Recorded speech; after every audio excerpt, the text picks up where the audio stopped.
What's up, everybody? This is the Sports League Podcast, back for another week. I'm your host, Alex Leak. We got Amanda back on the show. Great to have you back, Amanda. Always great to be here. And can I just say, aren't we all stoked that the draft is finally coming up? Like it's been a little dry waiting for some football action and the season's getting going now and I'm excited. Yeah, free agency was a lot of fun, and then it got kind of like repetitive. Like the draft is just like the same narratives over and over again. And it's awesome to finally have it here Thursday night. Can't wait to see what all goes down. And yeah, I'm excited. The draft is always one of my favorite times of the year, and it's cool to see the new pieces, the new weapons that our teams get every year. Yeah, it's interesting to see how it plays out because there's always picks by fans that I mean they've got issues with them. I've had issues with some of the Packers picks over the years, obviously. Jordan Love, I had some beef with that. But it is so interesting to see how they play out and the GMs know what they're doing most of the time and then trying to guess who's going to be the bust and who's going to, pull through and be a great first year starter. It's always such a fun guessing game. Yeah, and I can't wait, and especially for my Bears, who have picks 1 and 9, two picks in the top 10, as you can see on the screen there. And I can't wait. It's a big year for us. We traded away Justin Fields, and now the worst kept secret in the entire draft is Caleb Williams going number one overall. My question to you, as a Packers fan, and we like to go back and forth, the Bears Packers rivalry and all that.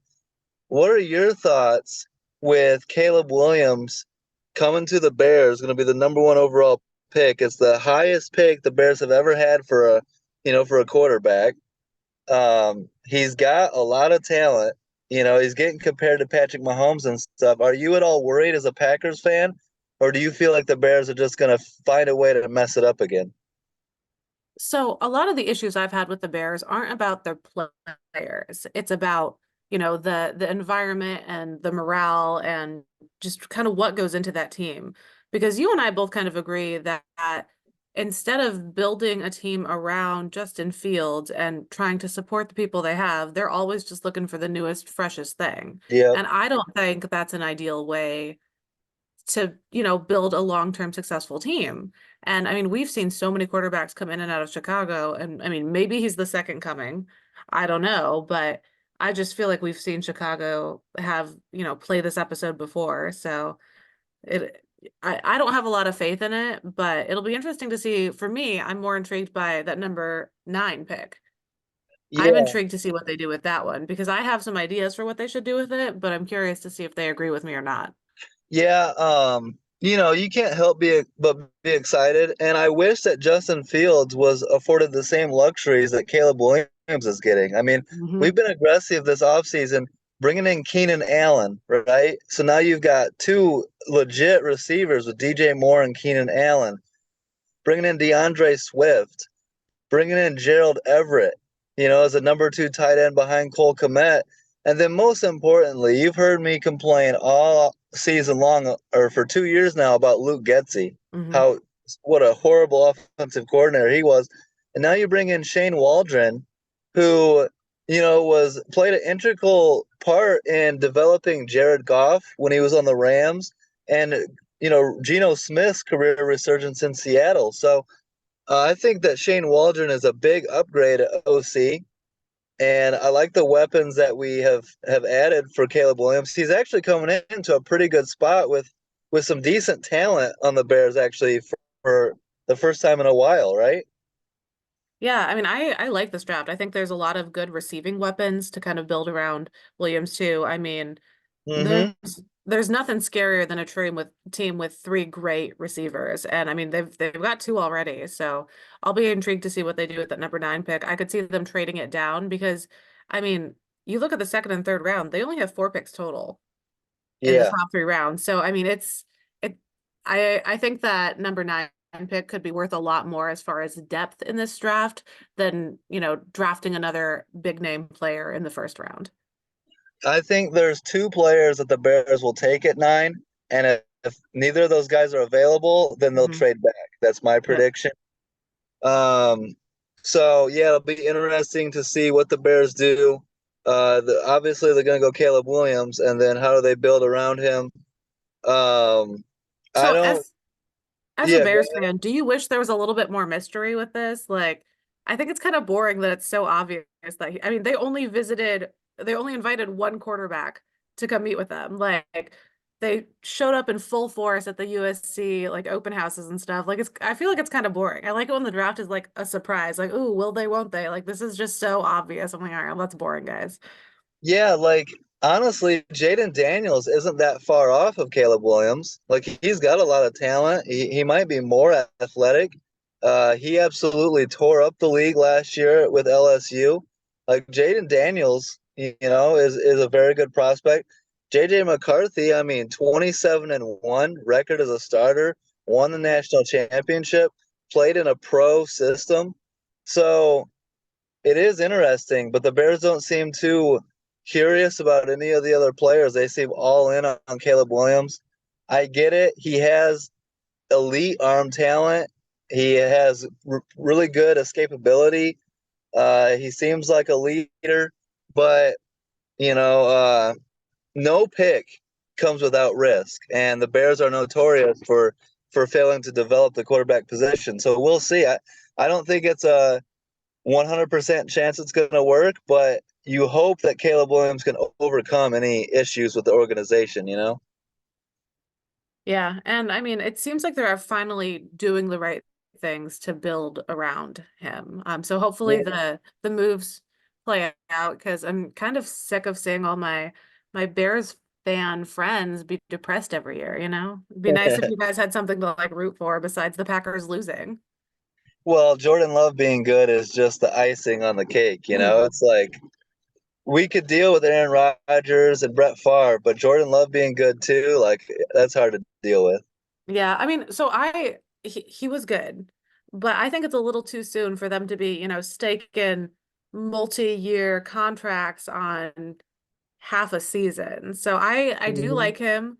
I do have a lot of optimism, but like I would like to see that success have a little bit more longevity behind it before the Packers start throwing more money at him. But that's a whole separate side issue. But talk to me about number two. So we've got the Commanders with the second pick. What are you thinking? Yeah, this is where the draft starts to get good. I think this is there's debate about whether they're going to go Drake May or Jaden Daniels here. That seems to be really the only debate. There is a little bit of JJ McCarthy debate in there as well. To me, I think it's a no-brainer. I'm going Jaden Daniels here to the Commanders. I think that, you know, he was incredible last year in college at LSU. He wins the Heisman. He combined for almost 5,000 yards, 50 touchdowns, and just four interceptions. Um, you know, I think that if you're the Commanders and you've got new ownership and you want to put asses in the seats and you want to get some hype for your organization, Jaden Daniels is the way to go. And at 6'3", 210, to be the athlete that he is, that's a pretty special weapon, in my opinion. Yeah, I think he makes the most sense for them, but it is interesting how much effort the GM Adam Peters and you know Dan Quinn, coach, have put into keeping their pick a secret. Like Mm-hmm. their conversations, I mean, Drake May, JJ, Penix Jr., I mean, they've done a great job at covering their tracks on who they intend to pick. So I wouldn't be shocked if it was May and McCarthy either. But I do think Jaden Daniels is probably the best fit for them. Yeah, it's interesting how they brought in what five quarterbacks the Mhm. same day and had them all, you know, trying out and checking them out. Um, a little bit, you know, it's a typical Washington football organization, right? They kind of do stuff ass backwards. They always have. But hopefully they get it right. It's a great opportunity to reinvigorate the fan base and the franchise with an elite quarterback. So I would go Jaden Daniels, and I think they've done a good job as well bringing in guys around him, like running back Austin Eckler, wide receiver Olamide Zacchaeus, and tight end Zach Ertz. And then how about Marcus Mariota? I think is a good fit with Jaden Daniels too because he can be a good backup, but he's more so a veteran consultant slash quarterback coach. He's also a former number 2 overall pick in the 2015 draft, and he's got 74 NFL starts under his belt. So Marcus Mariota can be a good guy for Jaden Daniels to lean on potentially, right? Yeah, I think you described it well, saying like kind of a quarterback coach. Like he will be great in that consultant position. Like, hey, this is what I'm seeing. Like, I think Yeah. we've seen some failings from him as far as like his stature and his speed, like some of the physicality that's missing there. But mentally, I think he understands the game, and I think he'll provide a lot of great insight there. Yeah, especially for Jaden Daniels' running ability, and Mariota can be like, you got to get down, you have to protect your body, get out of bounds, and stuff like that. So I think that'll be a good fit. And then Austin Eckler, that's a nice piece there, and Terry McLaurin. So they've got some weapons. Zach Ertz, a veteran tight end. Um, that's where I would go. I wouldn't go Drake May, and I wouldn't go JJ McCarthy. I think number 2 overall is too high for both of those guys. Are you big on JJ McCarthy being a Michigan fan, or do you think he should go that high, or how do you see JJ McCarthy? So I love JJ. I think he's going to be a great quarterback, but like, fellow Michigan quarterbacks before him, I think he's not a first year starter. I think he needs Mm-hmm. time to grow behind someone and kind of learn the ropes a little bit. I had a whole plan lined up for him to go to the Vikings and kind of come into his own behind Kirk Cousins. Obviously that didn't play out. So I'm not really sure who I like him going to at this point.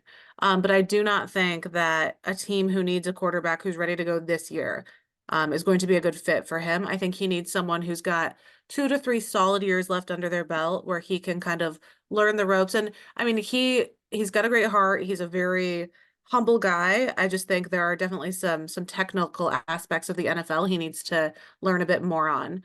So I would Mm-hmm. not have him going above some of these other first round quarterbacks for sure.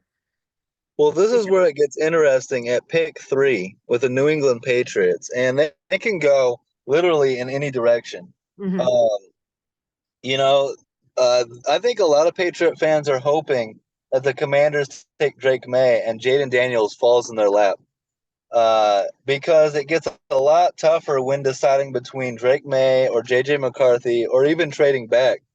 And the Giants might be willing to trade up. The Vikings, have been consistently rumored to be interested in trading up. So if you're the Patriots, are you willing to trade back here?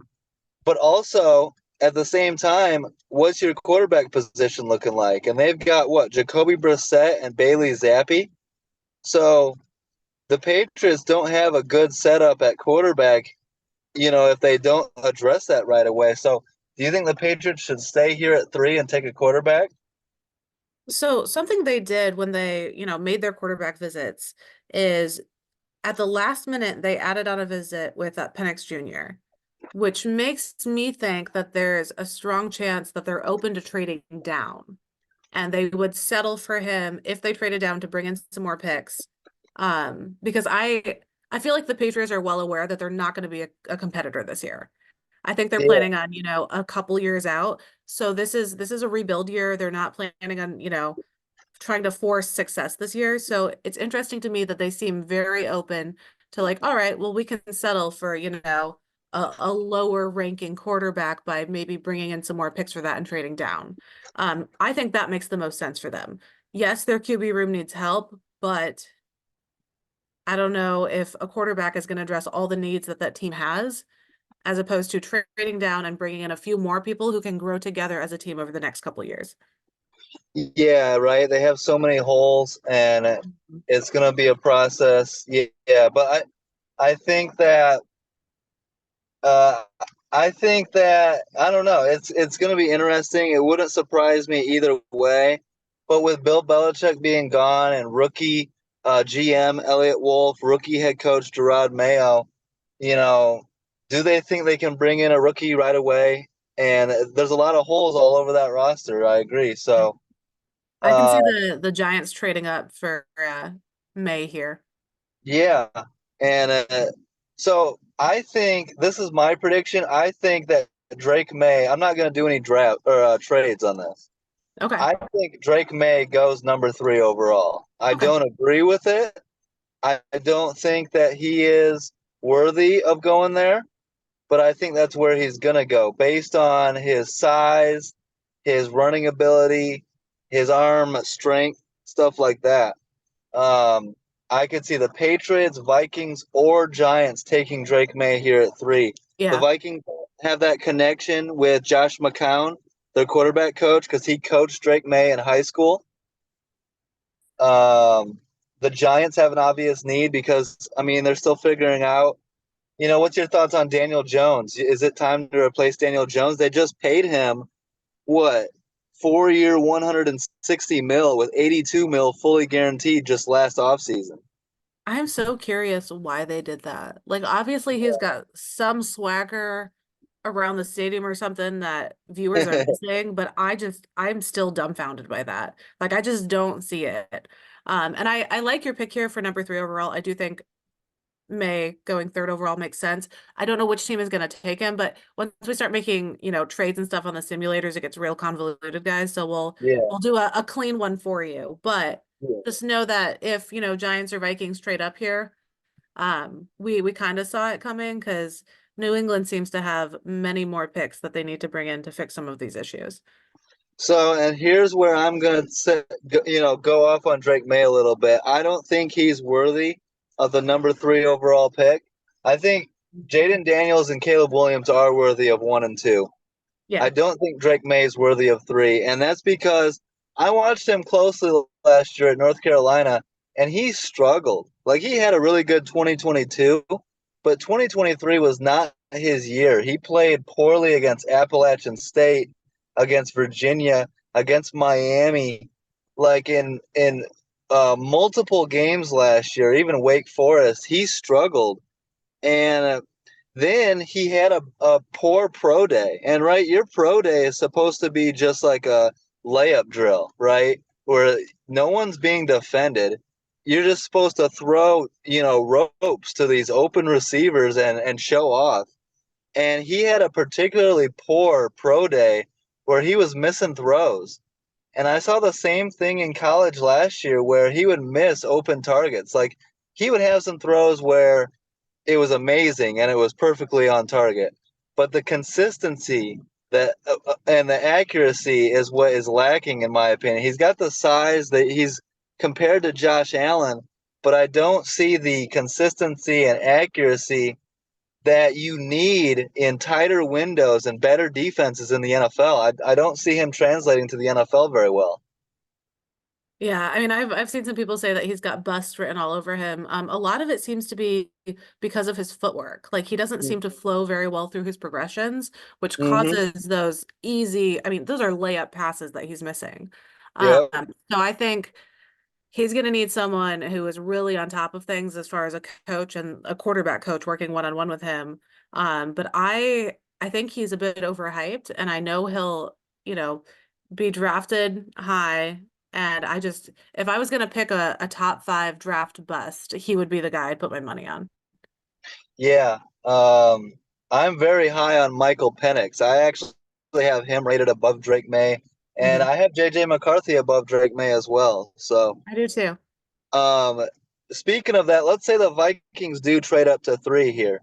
Who would worry you more, Drake May at 3 to the Vikings because they've got Josh McCown, they've got Kevin O'Connell at head coach, or JJ McCarthy? Which one would worry you more as a Packer fan in our division? Oh, McCarthy for sure. Yeah. But I wouldn't be worried until, Jordan Love is a 4th year starter and just kind of swinging and just chilling. So yeah, Drake May doesn't concern me. I think he's going to be another situation where we see someone come in, have a good first year or so, look promising, get overpaid, and then just kind of fade into the woodwork. Yeah, yeah. And then the issue, though, I know you say like JJ McCarthy, it'd be cool to sit for at least half a season or a full season or a season and a half. But if he gets taken in the top 10, top 15, he's not going to sit for very long. The NFL today, they want to play these rookies. He might get lucky to sit until like week 5, right?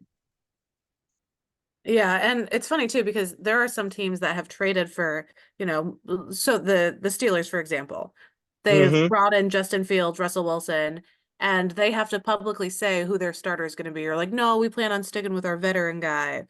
But I think week 4 to 5, that kind of window right there is when you see like what's really going to happen for the season. They have to say they're doing one thing, like, no, no, we're going to trust our veteran and let the young guys learn. And then they Mm-hmm. get fed up with how things are going, which we could have predicted how things were going because there's a reason you have a top, 10 draft pick. Yep. And we see him, switch in the middle of the season, and then whatever goes wrong gets blamed on the new guy, and it just kind of seems like a vicious cycle for some of these teams. Yeah, you start 0-3 or 1-3, and that pressure gets, real high, real fast. The fan base, the national media, all of it. So here is the easiest pick in the draft, in my opinion. Some people have said, the Vikings might trade up with the Cardinals to pick 4. If I'm the Cardinals, I'm not taking any trades. I don't care what Nope. you're offering me. Give me the best player in the draft, Marvin Harrison Jr., and give Kyler Murray a weapon like Marvin Harrison Jr., right? Isn't this a no-brainer? Yeah, I mean, if you look at these top 10 draft teams, like look at who needs a quarterback. Obviously, they're going to take a quarterback overall, but Arizona has a quarterback. The reason Mm-hmm. that their pick is so high this year isn't because of, quarterback issues. So I think that's a perfect pick. That's exactly who I would slate them for.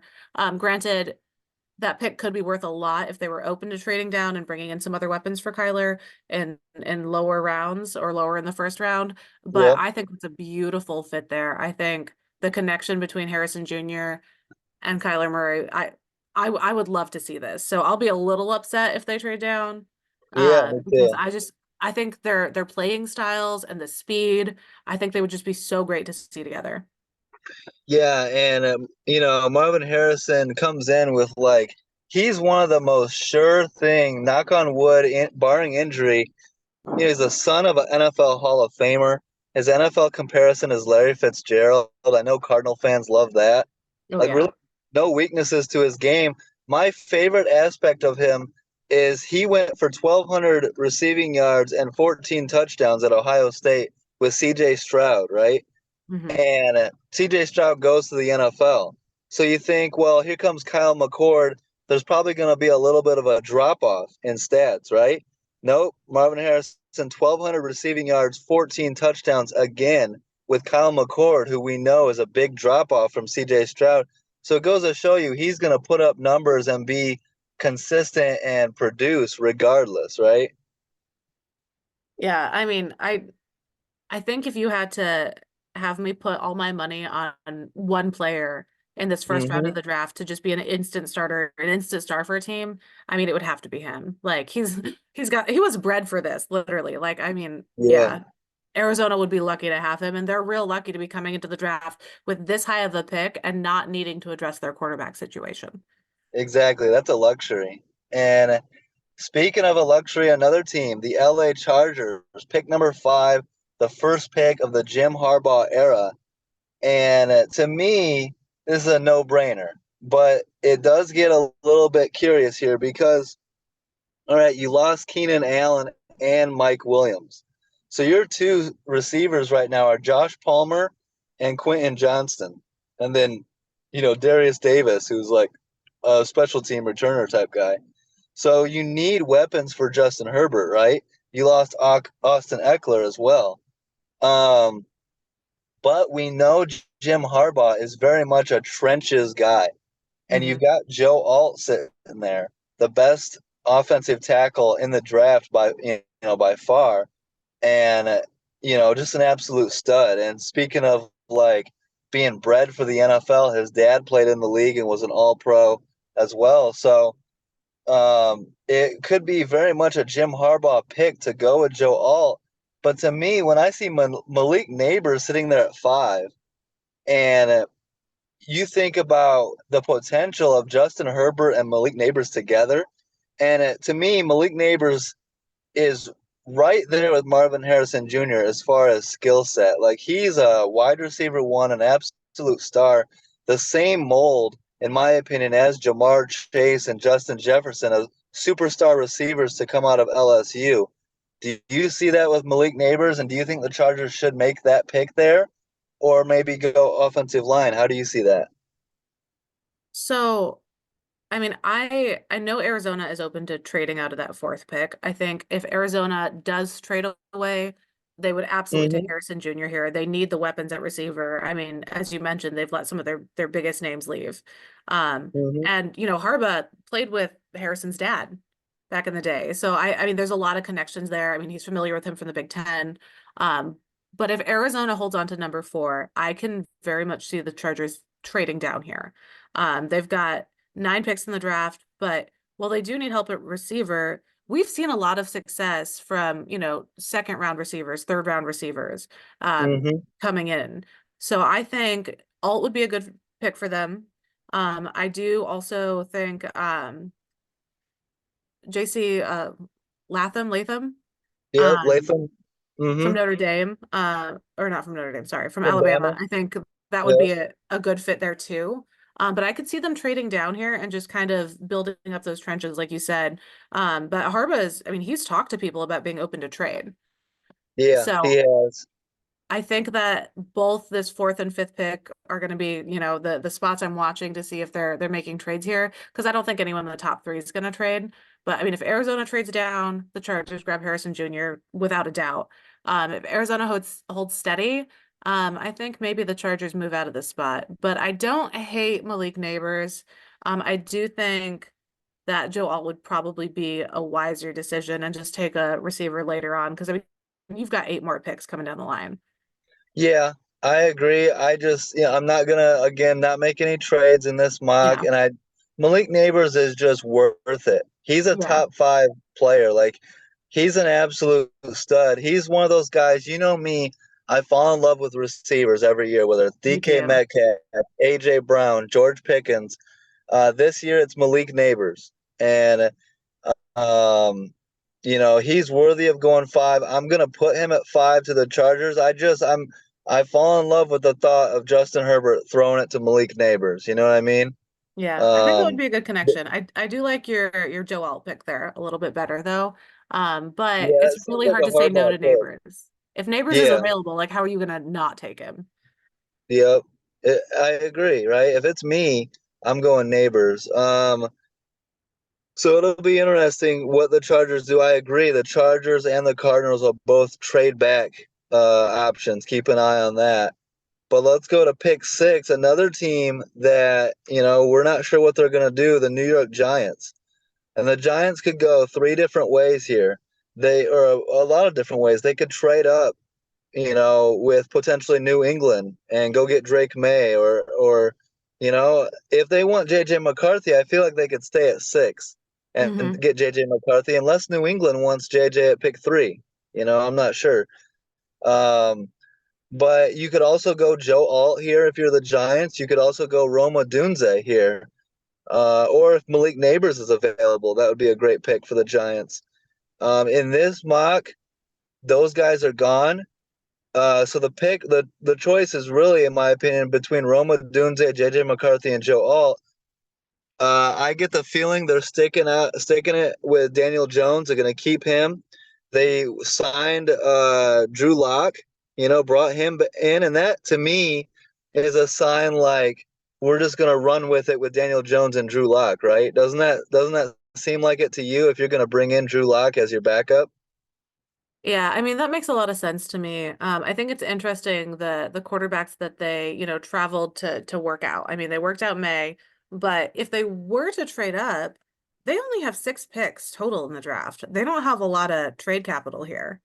Yeah. Um, And I mean, they checked out McCarthy, Penix. You and I both like Penix a lot. So I'm intrigued by these picks right through here, 4, 5, and 6. I'm gonna be really intrigued to see who goes where. But they do seem the most connected to Drake May as far as like the rumblings that are going around behind the scenes. Mhm. But I don't know what they would have to trade in order to move up to a place where they could get him. Yeah, and it's interesting because head coach Brian Dable, where did he have the most of his success? In Buffalo with Josh Allen. So he Hmm. sees that poor man's version with Drake May and is like, I can get the most out of him. So that's something to keep an eye on. I agree. Maybe the Giants trade up to 3 and go for that. But in this mock, we got them staying at 6. And if you're going to keep Daniel Jones and Drew Lock, then give them some weapons, right? This is where I have Romo Dunze going 6 to the Giants. He would immediately be their wide receiver 1. They do have Darius Slayton. They've got Jalen Hyatt. But you add Romo Dunze, and now you've got some legit weapons at receiver, right? Yeah, and I think Odunze makes more sense here, even if your boy is still available here, because I mean, you look at their history with LSU receivers, and the Mm-hmm. Giants have had some issues with, guys who are rumored to be hard to work with in the past. And Neighbors has that reputation. He's a bit hard-headed. He's an amazing player, but he takes a very like strong-headed coach. And I don't know if I see that being a good fit if he is available still. So I think Odunze makes a better fit for them.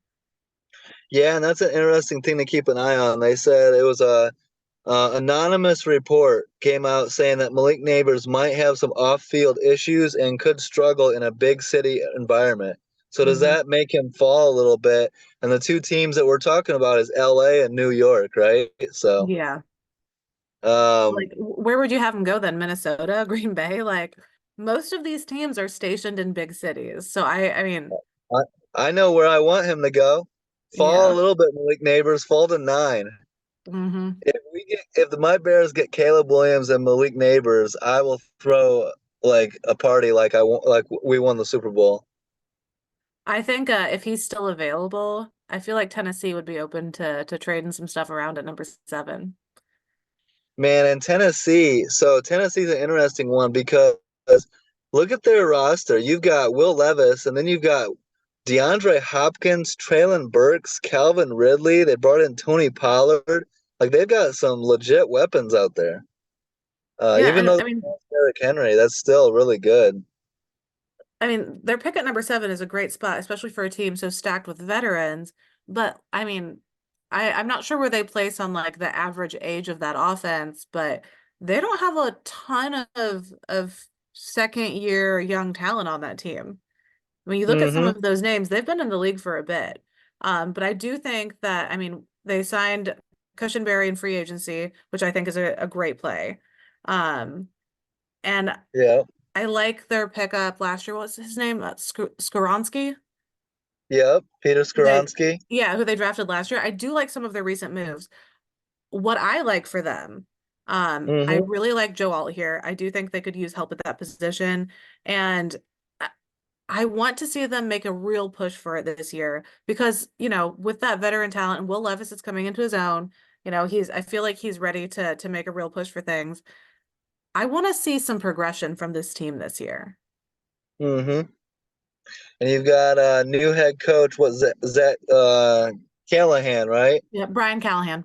Brian Callahan. So, Yeah, and it's um, his first year working with, their GM, so it'll be interesting to see, how much back and forth there is between them about who to take here and how much movement has happened above. Like we've hmm talked about the last couple picks being real open to trading around. So I'm curious what's still left on the table here for them. yeah, to me, this is a no-brainer. If he's like, there's been rumors about Joe Alt going 5 to the Chargers or 6 to the Giants. If he falls to 7, they'll run this pick up and draft Joe Alt here to protect Will Levis and give him time to get the ball out to those weapons. And if you remember, Taylor Lewan retired after the 2022 season. So you put Joe Alt on the left side with Peter Skoronsky, you've Hmm. got a hell of a 1-2 punch over there on the left side of the line. Yeah, that's a tough line to get through. I like that for them. Yeah, absolutely. And then to the Atlanta Falcons at pick 8. And this to me is another no-brainer. If you look last season, the Falcons' two leading sack guys was Calais Campbell and Bud Dupree with 6.5 sacks for the team. They're both gone now. So you've got a nice young guy in Arnold Ebiketie, but you desperately need a pass rusher. And this is where, you get the best pass rusher in the game in Dallas Turner from Bama, in my opinion. Yeah, I mean, Raheem Morris showed up there, and the team definitely needs a an edge to kind of balance that out. And I mean, I love Dallas Turner. Hmm. He's feisty. Like you can just see, Hmm. like he is ready to play. He seems very focused. He packs a really hard hit. I mean, I love that pick for them. And I don't see a lot of other players that make a ton of sense here. Um, Yeah. like I there's mean, no one I love here other than maybe Byron Murphy. But I yeah, feel like if Dallas Turner is yeah. available, they should absolutely take him. Yeah, I've heard people try to make an argument for Laiatu Latu or Jared Verse or Byron Murphy, but to me, it's not close. Dallas Turner is the best edge, best D lineman in the draft. That's an easy pick for me. I do think it's interesting. Atlanta has a history of taking offensive skill players in the top 10. Um, Hmm. if Neighbors happens to drop this low, I can see them snatching him Yeah, off the board. That would make 4 years in a row, for them. yeah. But I, uh, I think Dallas Turner is probably my favorite for them in the at that eighth pick. Yeah, that would be a crazy combo. Kirk Cousins with Malik Neighbors Hmm. and Drake London and Kyle Pitts and those guys, Bijan. Yeah. Um, let's go to pick 9, the Chicago Bears. So, if Dallas Turner or Roma Dunze is available, or NFL, don't let Malik Neighbors be available here. You don't want that headache. The Bears are gonna dominate if you let them get Malik Neighbors. So, if those guys are all off the board, I think the Bears likely trade back here. Hmm. Uh, Because I but mean, the, you look at what this team's needs would hmm be at this point. Like they needed a quarterback, obviously. They need an edge rusher, but I don't think Latu or Verse are worth taking at number 9. I don't think they need to be drafted that high. They need a receiver, but none of, the best the handful top of receivers three. are available. Yeah. Trade back, build up some pick here, and in the trenches, as you say, because this is yeah, I think that number 9 pick is worth a lot more to one of these other teams below them in the, 10 to 20 draft order. Yeah, you could. So, an interesting one is if you were to trade back with Minnesota, the Vikings trade up to 9, the Bears trade back to 11, and the Vikings go get JJ McCarthy here at 9. But do they really need to? The Bears have their quarterback, the Vikings or the Jets have their quarterback. So, you really don't need to trade up unless you're worried about Denver or Vegas, right? Yeah. So, that's your only concern, and Denver and Vegas are, a worry about the quarterback position, So, uh, but for the sake of this draft, I'm sticking at 9, and I do like this edge a lot. Jared Verse out of Florida State, 9 sacks each of the last 2 seasons, and if you could bring him in, put him opposite Montez Sweat, I'd be really happy with Jared Verse and Caleb Williams in the first, in the top 10. Um, it Verse versus, you talk to certain people and they'll have Verse ahead of Dallas Turner. I don't agree, but I like Verse a lot. Yeah, I think he's a good player. I don't think he goes above Dallas Turner for me. Yeah, me neither. That would be overthinking it in my opinion. Pick 10, this is an interesting one for your boy Aaron Rodgers. The Jets could easily go offensive line here. They brought in what Tyron Smith, and they brought in Morgan um Moses. Morgan Moses, so But they they're really both solidified. 33. Yeah, but they're both old. They both have injury history, so you could easily justify going Olu Fashanu Hmm. or Fuaga or some of these offensive linemen. But for me, uh, you need a tight end, right? And this guy is an absolute weapon. Imagine Aaron Rodgers throwing the ball to Brock Bowers. That's where I'm going to go here. Yeah, I think a lot of people are going there with him, but I would argue 4 snaps into the Hmm. season, um, Aaron Rodgers having more protection and more time to throw makes any Yeah. receiver on that team, any tight end on that team, ranked way higher than they are. I mean, if you give Aaron Yeah. Rodgers time to throw, he will throw a dime to wherever it needs to go. I mean, we've seen him make some rookie receivers' careers. So in this Hmm. situation, I would give Aaron Rodgers the protection that he needs, give him a good tackle. You know, I just if New York repeats last year's trajectory of coming in hot, ready to go, and letting Aaron Rodgers get injured right away, then what are you Yeah. doing? You know? So I would go some protection here before I go tight end. I do like Bowers a lot though. I just think the team, based on the history and the age of some of the players on this team, you gotta, you need some extra They're cushion for these seniors. they're gambling with not only age but injury risk. You know, Hmm. guys that have been hurt before. You're talking about not only Tyron Smith and Morgan Moses, but Mike Williams at receiver and Aaron Rodgers, right? And so there's pressure in that building to win now. If they don't, then coaches are going to get fired, and so the Brock Bowers is like a win now move, but I Hmm. agree offensive line is something to watch as well.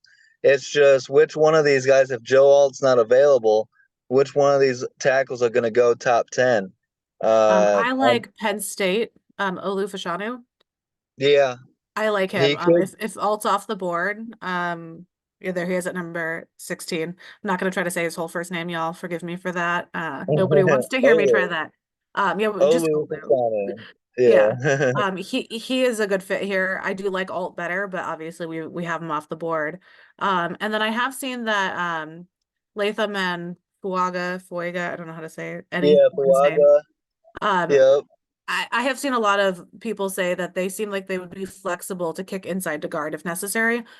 So both of those Hmm. players could be moved around, which, could be very useful on this, that side of things, if that tends to be the Jets' focus here, which it would be if I were the GM for the team. But I mean, I also thought they should have added some better backup quarterback support last year, and they didn't seem to care to do that. So I don't have a lot of faith in the Jets doing what I think they should do and it panning out very well for them. Yeah, Joe Flacco, cough cough. Mm. Oh well. They missed that opportunity, and then look what he did for the Browns. Yeah. And so here, this is best case scenario for the Vikings. There's all this talk about trading up, right? But if the Vikings could stay put and JJ Hmm. McCarthy could fall to 11, that would be best case scenario.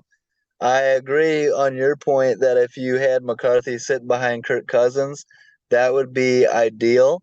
Yeah. But the fact that you got him, you can sit him behind Sam Darnold, but No. it's not going to be for a full season, I don't think. Mm-mm. You know, week 5, week 6, and McCarthy's going to be out there. But we've seen uh, Kevin O'Connell and the Vikings staff get the most out of Josh Dobbs and different guys. Nick Mullins even had some success and some different quarterbacks. So JJ McCarthy would be in good hands, or Drake May, whoever they draft. But it's pretty obvious the Vikings are looking to draft a quarterback here, and JJ McCarthy at 11 would be, I think that's the appropriate spot for where JJ McCarthy would go. 4, 5, 3, I think is reaching for him, right? Yeah, and honestly, I don't like McCarthy here. I'm not arguing with you on this one. This is technically your draft. I don't think Sam Darnold is the quarterback he needs to be behind. He needs to be behind a good veteran. At least a Mm-hmm. mediocre one. Sam Darnold, oh my God, I have only negative things to say about him. Um, I can't do it. I don't want JJ to go there and get started too early and get put at risk for an injury that's going to damage his career because they need a quarterback. I think Penix Jr. would make more sense for them here. If you need a quarterback and looking at them, I mean, they need someone who's ready to go right away. And I think JJ needs some time to kind of like learn and fall into things. I mean, granted, he was used to having an amazing running back to kind of shoulder part of the load in Michigan.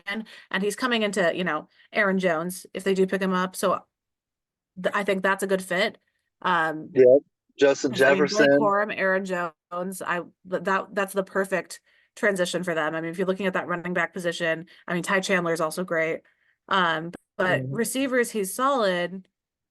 I don't think he's going to be ready year one. And I think this team is going to force him too early, and it's going to mess with his confidence, and it's going to mess with his ability to continue playing well after year one and two. So I would really like McCarthy to go to a team who is ready to have him sit back and watch a little bit. Like, give him the Packers treatment, give him a couple years to kind of perfect it and finesse his career and his technicalities a bit more. Um, Well, you bring up some good points, but I think what you're honestly more worried about is your favorite quarterback in the draft going to your division rival and owning your Packers for a decade to come. Okay, so you say this, but I was upset that they traded Kirk Cousins because I wanted him to learn behind Kirk Cousins. Yeah, yeah. So I No. wanted him on the Vikings. I wanted him to be on the Vikings and be good. It's a little boring when you're a Packers fan for decades and they're so much better than everyone else. Like now the Lions have come into their own, so the Lions have been pretty competitive, which is nice. I loved the Vikings with Kirk Cousins. The Vikings have been a really fun team. Like I have a hard time hating them. I know it sounds weird coming from a Packers fan, but they've been really fun to get on board with. And who hates Kirk Cousins? Does anyone hate Kirk Cousins? Is it possible? I don't think it's possible. So, no, I had no issues with that. I don't think it works for him anymore. I don't think it works for the team anymore to bring in JJ McCarthy, who needs a couple years to kind of, smooth out his rough edges. Penix Jr. Yeah. makes more sense here to me. Yeah, I agree. I would have Penix.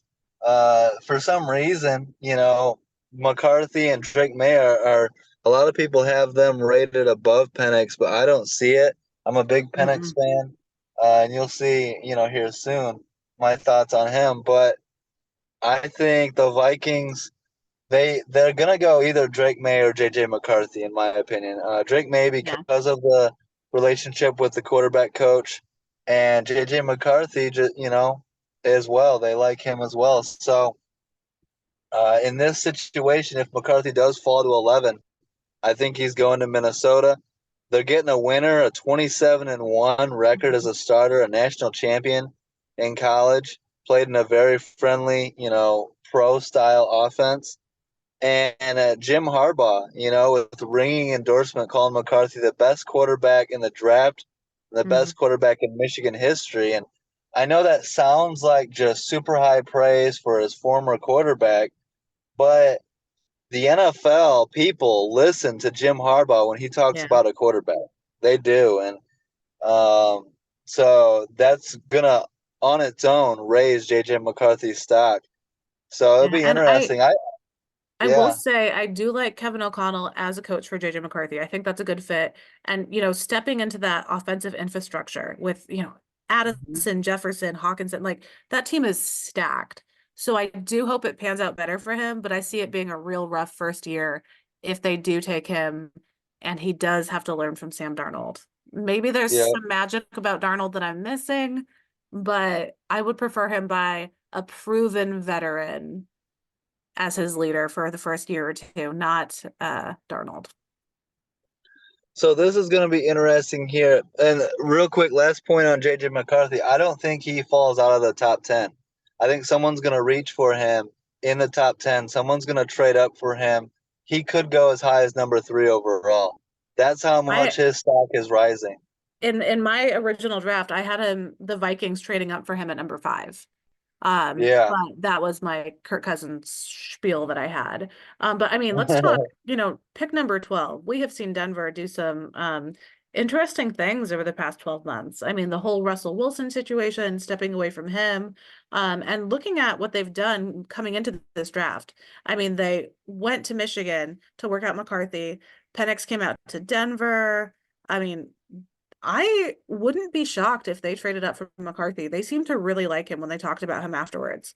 Um, and Yeah. then, I've seen a lot of people say they really like Bo Nix. So I'm really curious Yeah. what happens here. I love Sean Payton's brain. I am super Hmm. intrigued to see how this plays out for Denver. Yeah, they have been linked to JJ McCarthy. So would they, it's a battle between Minnesota, in my opinion, for JJ McCarthy. Uh, and would Denver be willing to trade up? Um, I think so.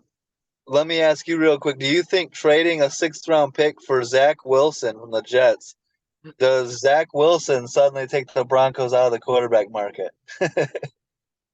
I mean, you've got Zach Wilson, Jarrett Stidham, and Ben DiNucci. You obviously got to upgrade, right? You got to take somebody. That quarterback room is so bad. Yeah. Like I can't think of any positive moments for two out of the three. And Zach Wilson, I mean, as funny as I think it is, I mean, I made a joke back in early March to you, like, yeah, I just see Denver, scooping up Zach Wilson because someone's gonna be in a coma, wake up and be like, oh wait, I thought Russell Wilson was black. Like, it's just so funny to go from Russell Wilson to Zach Wilson, as I predicted, but you can't think any of those three guys are gonna be your long-term starter. There is no way. Like hmm maybe Jarrett Stidham has something that you and I can't see, but I don't think either one of us are a fan of that No, in general. no, not an NFL starter. All these guys, that's three backups, is what that is. Yes, it's a quarterback room full of backups. So do I Yeah. think they might trade up for a quarterback here? Sure. But if that doesn't pan out, something we've seen Sean Payton do in the past, he really likes matchup guys. Bowers at tight end, that seems like hmm someone he would really have pretty high up on his board. And obviously in our draft that we've done, he's not on the board anymore. Um, but he always does some weird, he's not very predictable in the draft. So I really have no idea what he would do here. So everything that I've seen is linking Denver and Sean Payton to Bo Nix. The Mhm. comparisons of Bo Nix, they keep saying Drew Brees.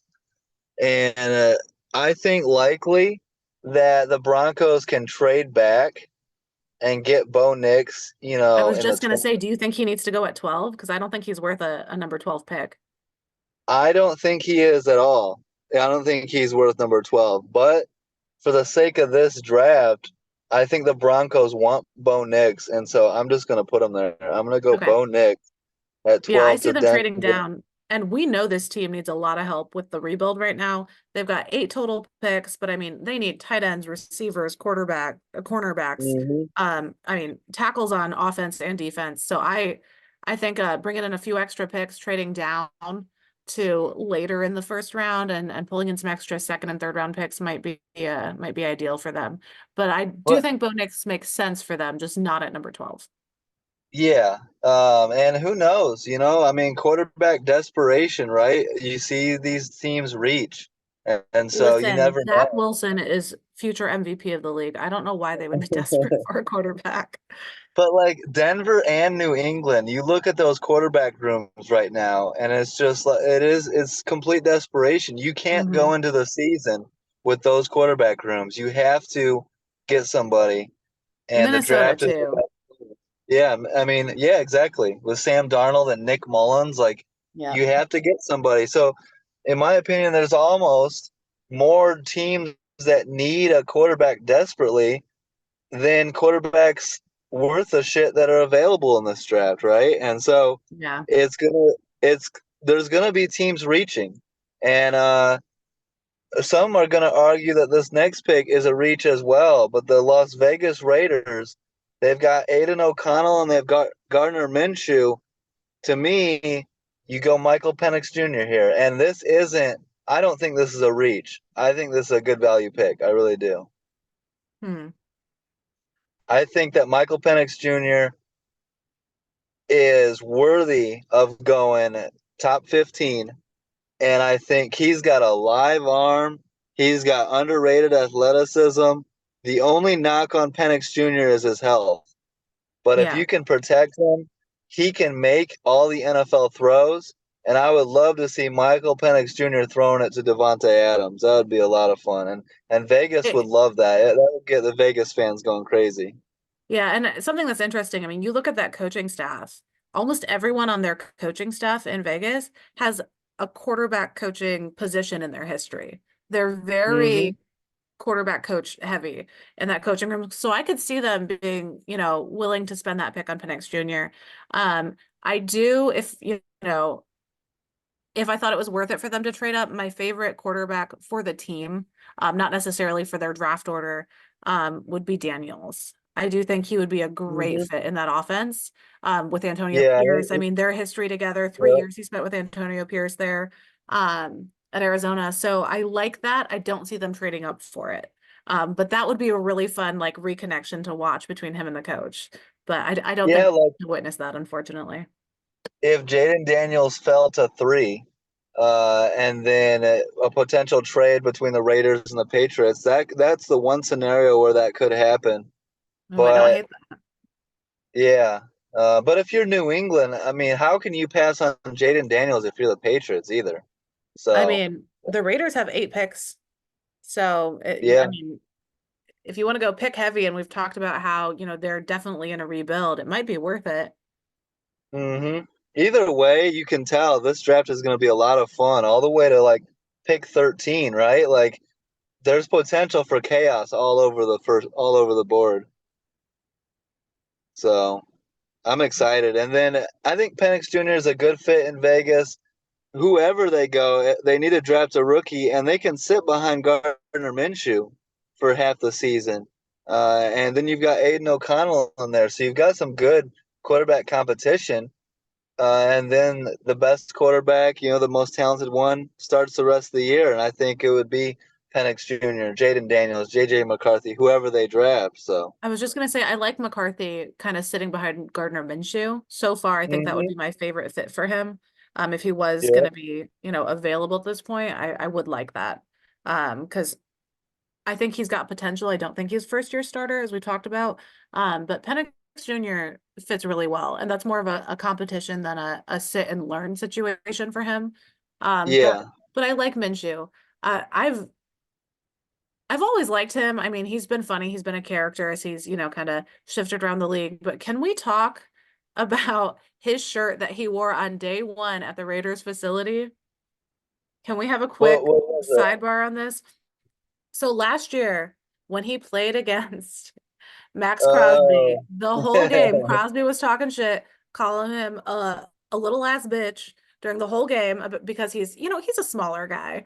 So on day it one in the facility, he shows up wearing a shirt with those words across the front in was reference to little ass boy. little ass boy. That's what it was, not bitch. Sorry, my apologies. Um, I had to make it worse than it was. I was like, I shouldn't swear. Let me just swear a little extra. But that is We have so to. funny. Like the Yeah. amount, like he has to be such a good sport to do that. Like that was something that was said to him, like by an opposing player who was trying to be mean. He's like, you know what? I'm just gonna plaster that across my chest and walk in on day one while I'm on this guy's team now. Like he's just he's one of those guys like with up there with Kirk Cousins. Like, does anyone dislike Gardner Minshew? Yeah, and that's the thing about uh the NFL or professional sports, right? Any of these players that are talented enough to get to this level, they're all alphas, right? They've all got Mhm. that. They're all trash talkers. There's nothing they haven't heard, and it's cool to see that they don't get offended by stuff like that, and they're not like poor sports. Like he owns it, right? He comes in there and because he's an NFL quarterback, like he's got an ego to him, he does, and comes in wearing the little ass boy thing, and him and Max Crosby can dap it up and have no issues, right? Uh, Yeah. that's You what know that's a guy that's you the want to play thing. with. Yeah, and that's the thing that I don't understand is these guys are all grown men. They can take trash talk. They can take especially in the heat of the moment, right? They can take some back and forth.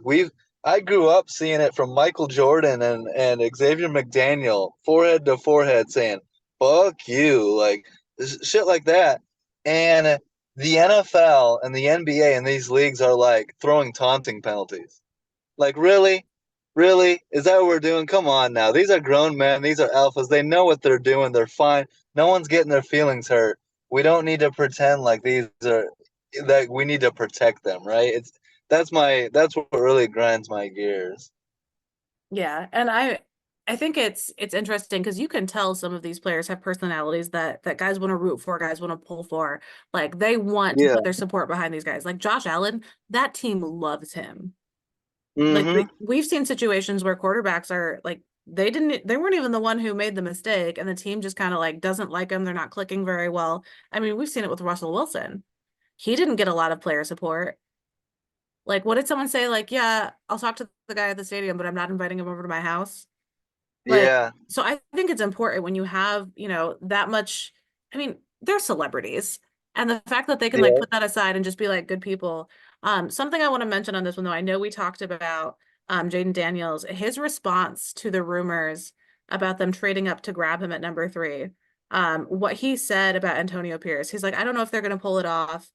Uh, that's above my pay grade, man. But just as a human being, AP, he's the right coach for that team. Him and his intensity, he challenges people. I'm not saying I know where I'm gonna go, where I want to go here, or I want to go there. But if I was gonna go to the Raiders, I know as soon as I step foot, he's gonna challenge me immediately. What yeah, high praise for a coach. Like, yeah. even if Those they don't players, get him, every guy in the draft is hearing top 3 pick saying this about this yeah. coach. Any player they draft here is going to be stoked to go play for him. Yeah, Antonio Pierce has the respect of like literally everybody. Like all these players, anyone that's coached with or played under, Antonio Pierce has everyone's respect, and it's very cool to see, and it's someone that you want to root for sure. Yeah, And the that combination of his personality and Gardner Minshew, I mean, I yeah, love them together. yeah, yeah. Vegas is going to be a lot of fun to watch this year. So we can streamline the rest of this because that's Yeah. really through pick 13 is where the chaos is. Let's Hmm. go quickly through this. So the Saints, I got them taking Talise Fuaga, offensive tackle from Oregon State. Yeah, I was gonna say Uh, I have protect, OT or Edge here. yeah, protect Derek Carr, right? Yep. Um, Colts taking the best corner in the Yep. draft, Quinion Mitchell. Mitchell. Yep. But Terrion Arnold is really damn good as well. He Uh, is, yeah. Either one there.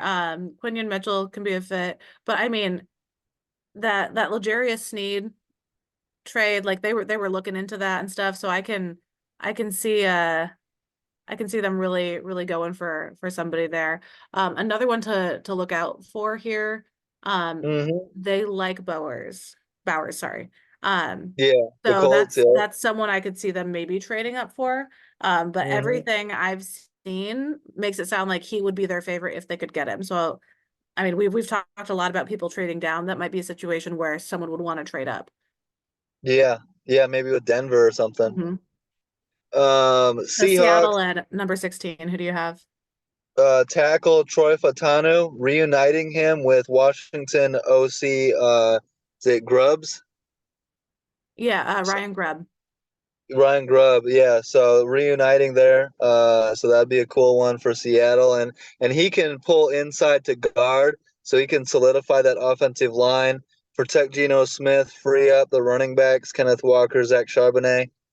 Uh, I do like the theory with Seattle's connection to um Penix, yeah, Penix. I do like that theory because I mean their coach Mike McDonald was with McCarthy at Michigan and then Ryan Grubb was with Penix.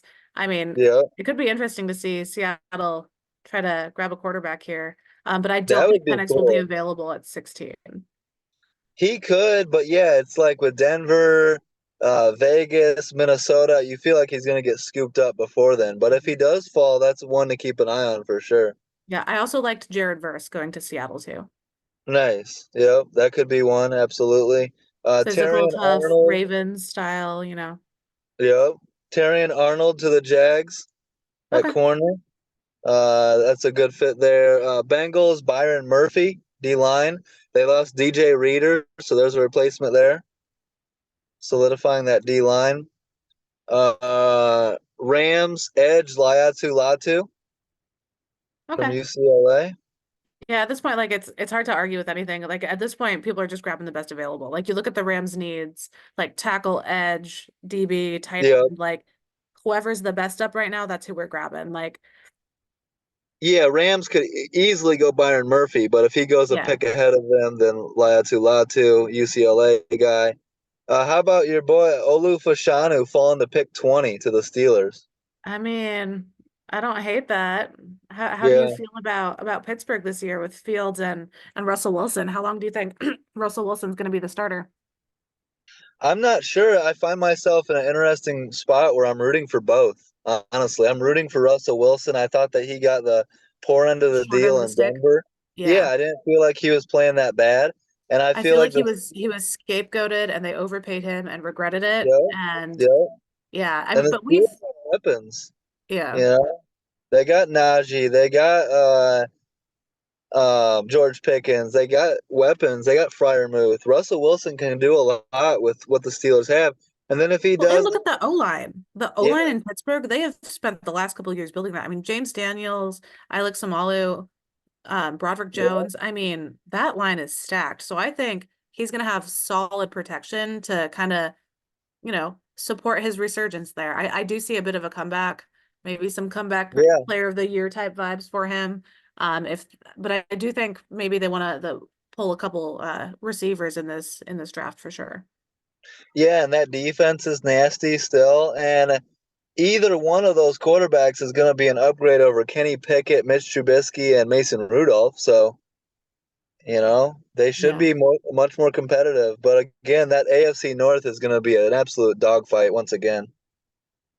That's Um, always fun to watch though. yeah, We love a Dolphins good dogfight division. tackle J.C. Latham out of Bama to the Dolphins, help protect Tua and get that running game, going. Okay. Eagles corner Cooper DeJean, the white corner. He's versatile. He can play safety, corner. He fits that Eagles defense really well as far as versatility. Also, Kool-Aid McKinstry, Nate Wiggins could be an option there. Vikings defensive tackle Johnny Newton, Jerzon Newton. Cowboys tackle Amarius Mims or Tyler Guyton from Oklahoma. Either way, I'm actually going to go Guyton here. I'm going to switch it up. I'm going to go Guyton to the Cowboys. And I was then I'm gonna going to say give you, tackle's probably my biggest need for the Cowboys here. yeah, and I'm going to go tackle Amarius Mims to your Packers. How do you feel about that? I tackle's one of our biggest needs too. That linebacker, Yeah, cornerback. So I mean, don't hate Wiggins. yeah, McKinstry's my favorite though. yeah. I like He is who Kool-Aid I a would take lot. for them. Yep. Uh, so I'm going to go there. Amarius Mims. The Bucks, I'm going Brian Thomas Jr. at wide receiver. I mean, you got Mike Evans, Chris Godwin, Trey Palmer. Now add Brian Thomas Jr. That's a lot of weapons for a recently paid Baker Mayfield. Those Bucks could be lighting it up. I like some pressure for them. I would go Chop Robinson here.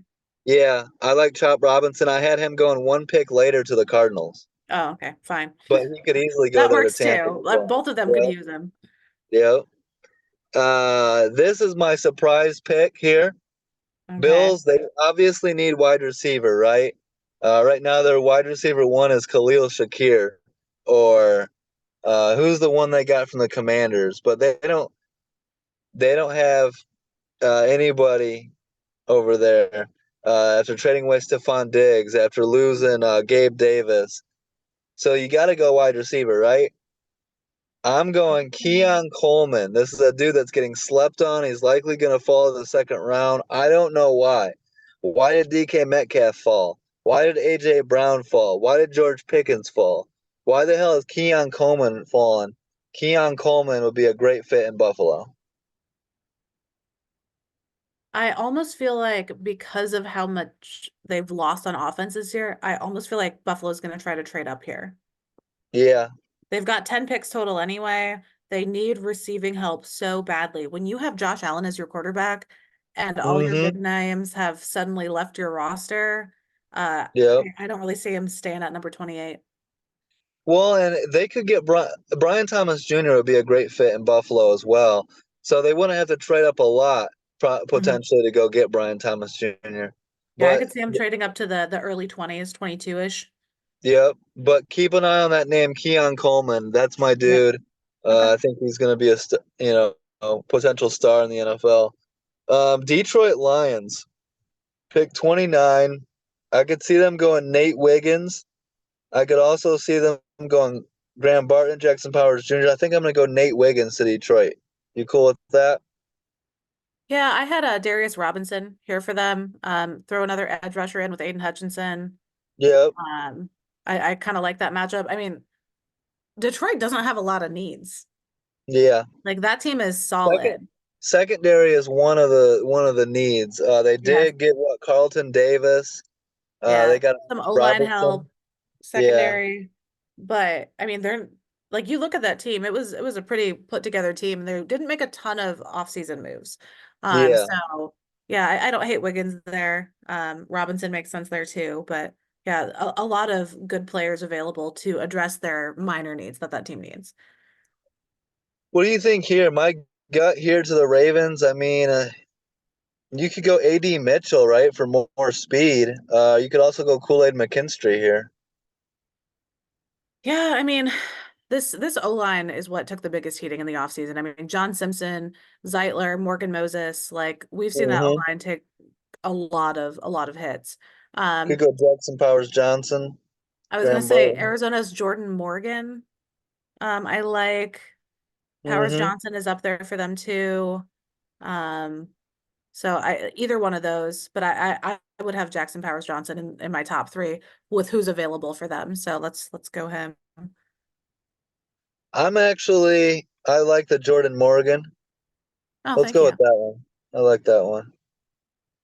And All he's someone right. you can move to guard if necessary too. He seems like a pretty versatile Yeah, player there for him. yeah, absolutely. 49ers. Offensive tackle, Um, shocking. That's who I would pick for them. and But I don't just think looking at this. tackle is very deep at this point in the draft. I think the pool has dried up because there were so many teams who needed a tackle this year. I think at this point, tackle is going to be off the table for them in the first round. So they're going to need to look, I mean, cornerback. You know what? With Brandon Ayuk having those issues, talking about potentially wanting to be traded or whatever's Oh, happening yeah, there, true. I think I'm gonna go wide receiver here. I'm gonna go I'm thinking Troy Worthy. Franklin. Okay. You could go AD Mitchell though. I liked Why Xavier not? Worthy. Yeah, I like Xavier Worthy too. Hmm. I I mean, Just go with AD for him. Trust your gut. He's who yeah, you I said like first. AD. I Yeah, do and like wide receiver. I just don't understand the Ayuk issue. Like what like people who Ayuk, want the yeah, I know. personal Well, credit and the personal numbers versus being on a winning team that's going all the way. Like, I'm sorry you're not getting enough attention. yeah, that's just like trying to take advantage of the opportunity, trying to get Yeah. paid. You know what I mean? Like it's like a politic thing. It's play the market while you have the chips in your Yeah. pocket. You know what I mean? In your corner. Yeah. I mean, he definitely has the like publicity capital and stuff, but it just Yep. seems I think there are better receivers who aren't making the money he thinks he deserves.